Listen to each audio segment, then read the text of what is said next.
Hello and welcome to Street View. We all have our favourite movies, scenes and on-screen moments that leave us wishing that we could find something to rival them when we're out shooting the streets. I know I do.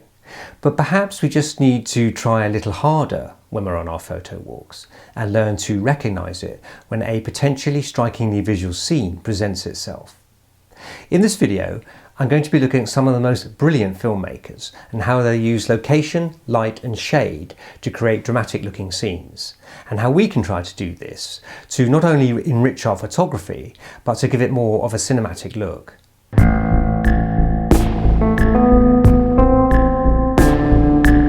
Although not a street photographer, the great American Ansel Adams said that reality possesses no sense of the aesthetic, and that artists manipulate it to make a statement about the way we see the world. Photography is all about discovery, and particularly so with street photography. You are constantly on the move, scanning the streets, looking for that special moment. I may have said this before, but it's a personal vision that really counts, and it's that vision, that unique way of seeing, that gives us our individuality and makes us stand out. When I was a teenager, growing up in the 70s and early 80s, one of the first things I grew to love was the cinema, and in particular, the foreign and independent films. And by the time I was in my early 20s, it had become quite an obsession. With friends, I would seek out the picture houses that showed the films of the more obscure filmmakers, who at that time were mostly European.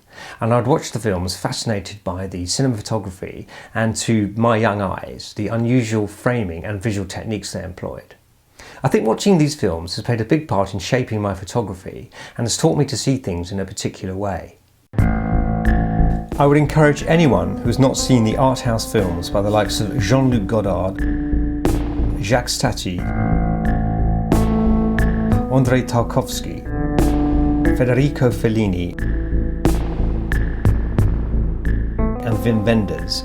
If this scene from the 2006 film Don't Come Knocking doesn't make you want to grab your camera and run out onto the streets, I don't know what will.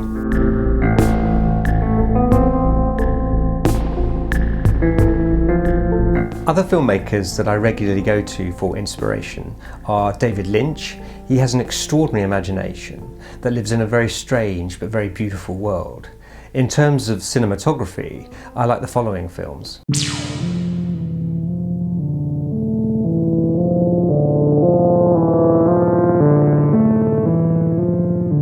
Eraserhead is a must, with its surreal, nightmarish black and white look and its dystopian landscapes and industrial soundscapes. Many scenes go into almost complete darkness, leaving us with no idea of what might be going on in the shadows. It's a cornucopia of delights for the black and white street photographer. It'll make you want to grab your camera and go and look for the weirdly abstract out there.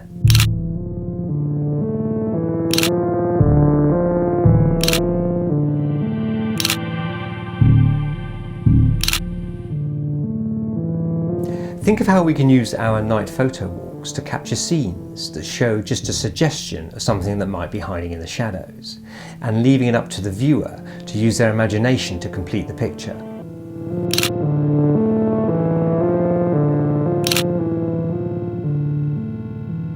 Another Lynch film, Lost Highway, is another beast altogether.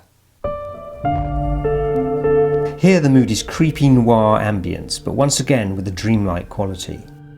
The main character's apartment is very sparse and is furnished with only the very necessary, but the visuals are very strong.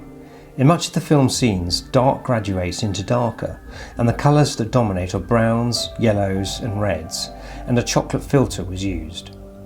Everything looks a little underexposed and low contrast. These are techniques we can use in our own photography in post-processing to achieve a definite look. Having an idea of what you want is a first step in working towards what you can achieve later.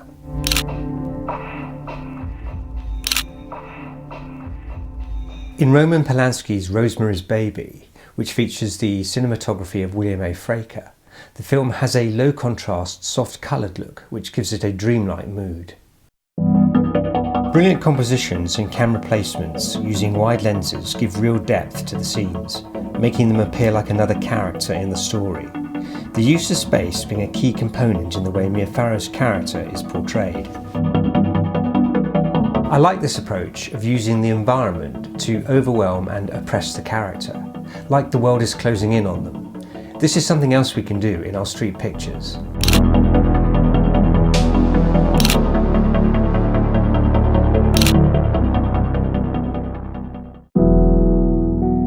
The sumptuous colours and sensual feel of Wong Kar-wai's masterpiece In the Mood for Love is a feast for the eyes.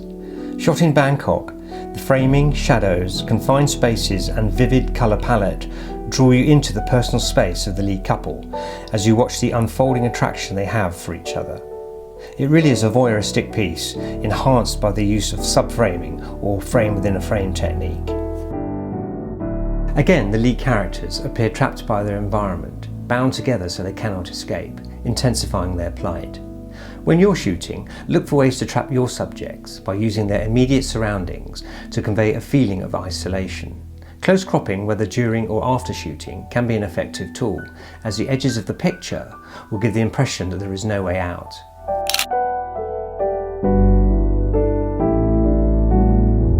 If you're not familiar with him, Wong Kar-wai has made some stunning films that are visual masterpieces and well worth your time. You cannot fail to be inspired. Other notable mentions are Bernardo Bertolucci's The Conformist, which has some very stylish scenes in it.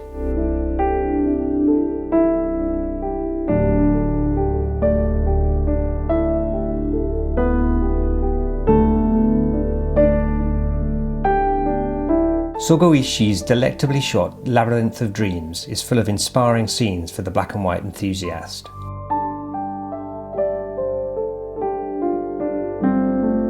Ida, from the Polish director Paweł Pawlikowski, is a film I could not take my eyes off. I found it extraordinarily beautiful. Shot in soft black and white, the film contains some incredible compositions. Now, of course, many of the clips I've shown aren't from the street and don't reference street photography at all. The point of looking at them is for the inspiration they can bring in terms of scene structure, lighting, colour and the camera's viewpoint. And learning to recognise these principles will go a long way into improving your photography and giving you ideas of what to look for when you're out shooting. This video was the first of a two-parter examining the cinematic look and how you can achieve it. In part 2, we will look at how we can manipulate the image itself in post-processing and how we can use certain techniques to help get the look. Thanks very much for watching. Please let me know what you think in the comments and please do subscribe to keep up with future videos. See you next time. To see more of my work, visit my website at www.rupertvandervelde.co.uk and check out my book, Fine Art Street Photography, available at Amazon.